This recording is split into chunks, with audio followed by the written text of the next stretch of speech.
2004 Buick Lesabre rear brakes. The lug nuts off.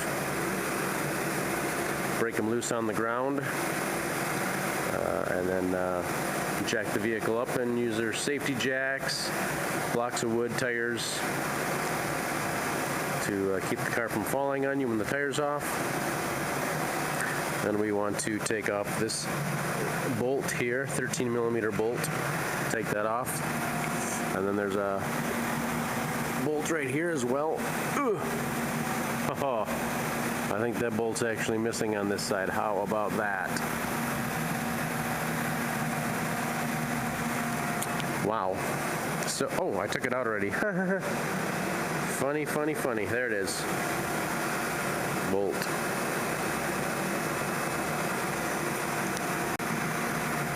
And this is actually a 12mm bolt that comes out of here. 12mm. Lefty loosey, righty tighty. So we got the bolt out. We'll take that off. Also, on the rotors, you may find these clips on here holding the rotor on. You can just cut these off. These are from the factory to hold the rotors on as they move down the assembly line, so not a huge deal. So we'll get those so then a rotor can just come off easy when the time comes. So I'm going to take that off and we'll be right back.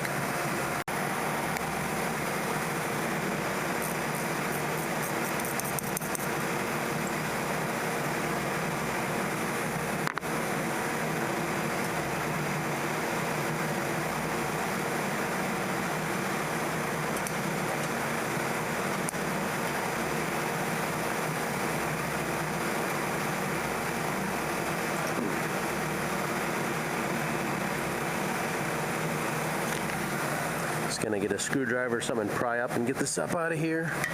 So that bracket gives us the freedom here to work that we need, and then this is just gonna slide off right here. We're just gonna lift this up high enough and slide it back.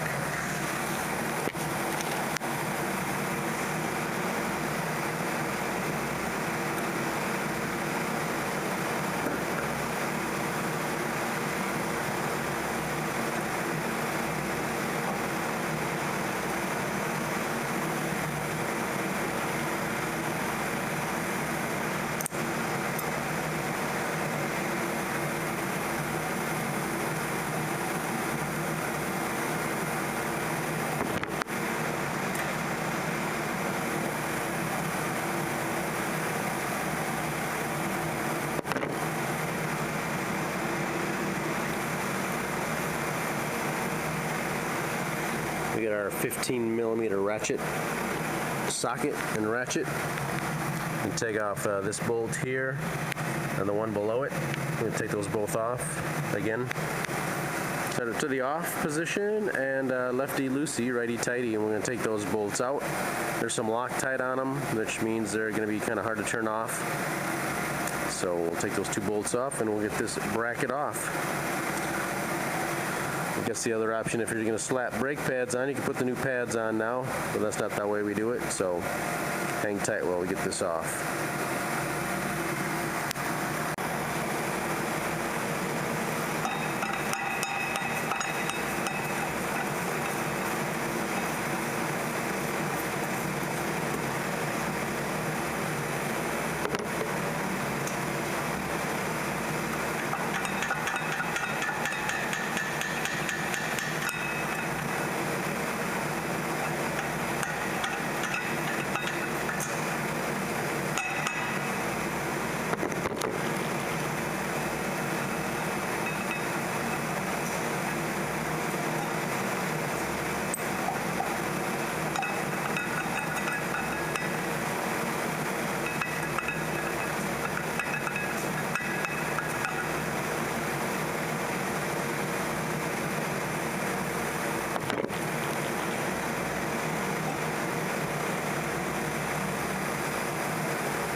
Alright, there we go.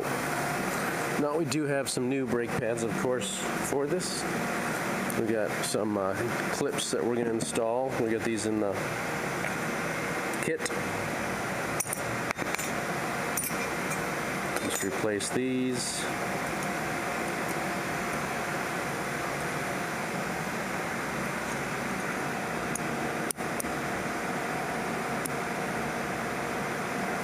Nice and new.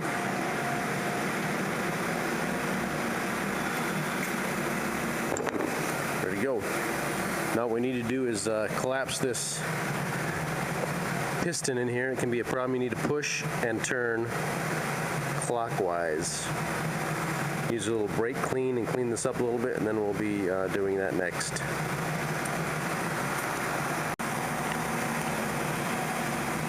Now really, maybe before you try and collapse that, you want to make sure these slides move right here. See how it slides nice and free. If this was seized up, you do want to consider trying to break this loose, taking it out and sanding it down real well, and then lubricating it. These rubber boots on both sides can come out. You just pull this out first, like that.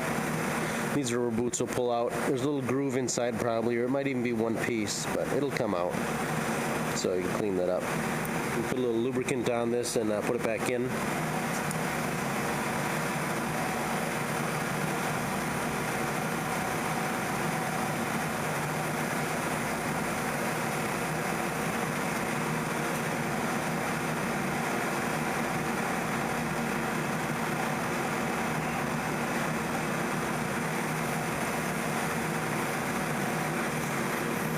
So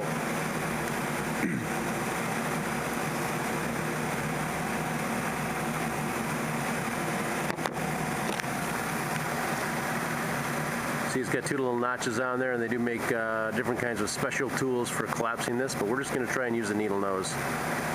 And we'll put a needle nose in there and try and collapse it. I had luck with the other side, so we'll see how this side goes.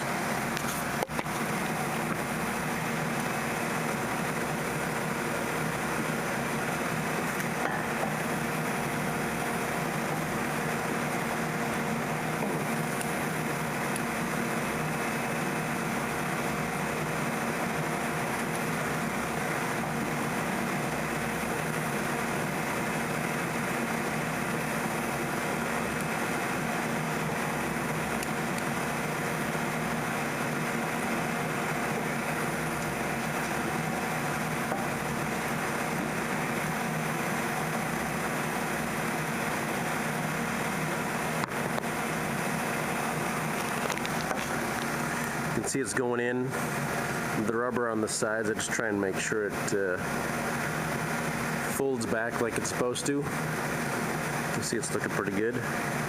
Hopefully you're getting a good shot of that on the camera.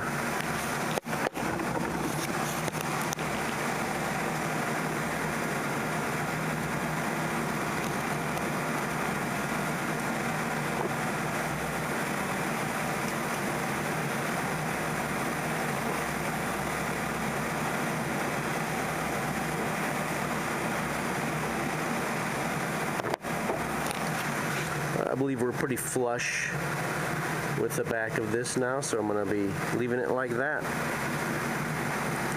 So we're ready to reinstall it.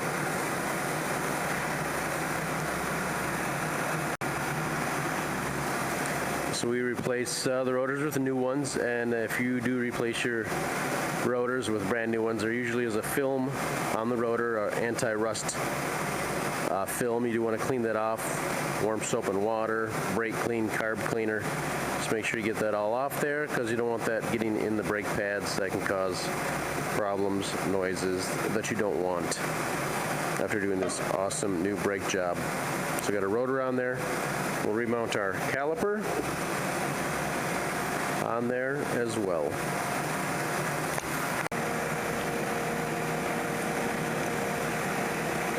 So in our box of brake pads, we have these nice color-coded dots, red for the inner and blue for the outer. So we're going to install this.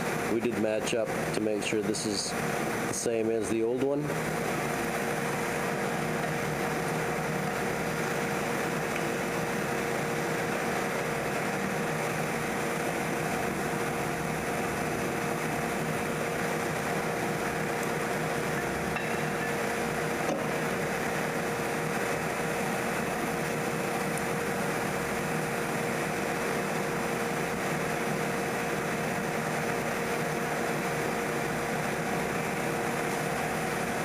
bit of lubricant for the upper slide too.